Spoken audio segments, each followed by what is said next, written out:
अस्सलामुअलैकुम, क्या हाल है। उम्मीद करती हूँ और दुआ करती हूँ आप सब जहाँ होंगे मज़े में होंगे, खुश होंगे। मैं हूँ सायशा खान।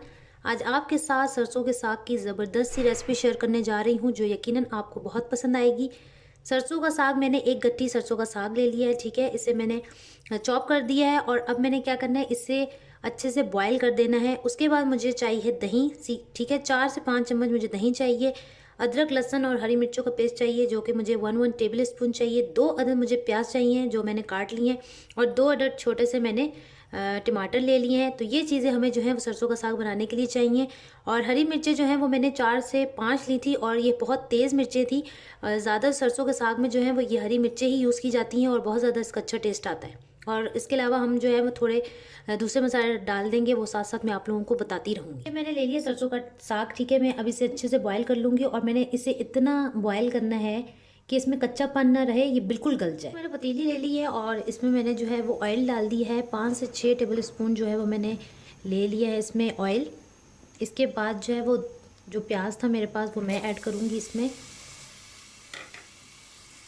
इसके अंदर मैंने थोड़ा सा पानी ऐड कर देना है, और साथ में मैं इसमें ऐड कर दूंगी अदरक, लहसुन और हरी मिर्चों का पेस्ट। अब इसमें मैं ऐड कर दूंगी ये टमाटर का पेस्ट।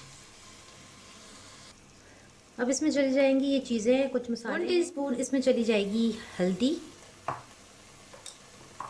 और 1 टीस्पून इसमें चला जाएगा ये गरम मसाला, 1 टीस्पून ज़ीरा पाउडर, 1 टीस्पून लाल मिर्चें,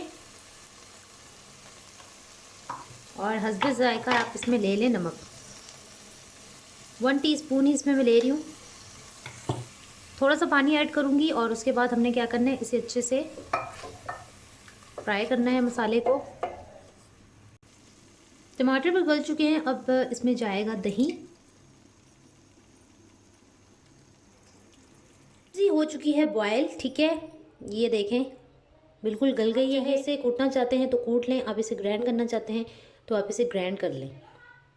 सब्ज़ी जो है वो मैंने कूट ली है, ठीक है। अब मैंने क्या करना है कि इसे मसाले में ऐड कर देना है और इसे अच्छे से हमने भूनना है। इसके अंदर ऐड कर दूंगी मैं तमाम सब्ज़ी, और इसे हमने क्या करना है, फिर अच्छे से हमने इसे भूनना है। सरसों का साग हमारा हो चुका है तैयार। साथ साथ सरसों का साग जो है वो तैयार हो चुका है। यकीनन आपको मेरी रेसिपी पसंद आई होगी। आप ये देख सकते हैं, ये मैंने थोड़ा सा इसमें बटर भी ऐड कर दिया है। आप चाहें तो देसी घी और देसी मक्खन भी ऐड कर सकते हैं। बहुत मज़े का है। दही जो इसमें ऐड होता है उसमें आप दही की जो लस्सी होती है वो भी ऐड कर सकते हैं। बहुत ही मज़े का जो है वो थोड़ा सा खट्टापन इसमें आता है जो बहुत टेस्टी लगता है। तो आपको मेरी रेसिपी जो है वो यकीनन पसंद आई होगी। आपने मेरी रेसिपी को जो है ज़रूर ट्राई करना है और मुझे बताना है। मेरे चैनल को सब्सक्राइब करना है, बेल आइकन को प्रेस करना है, लाइक और शेयर करना है मेरी वीडियो को। दुआओं में याद रखना है। नेक्स्ट वीडियो का वेट करना है। जब तक के लिए अल्लाह हाफिज़।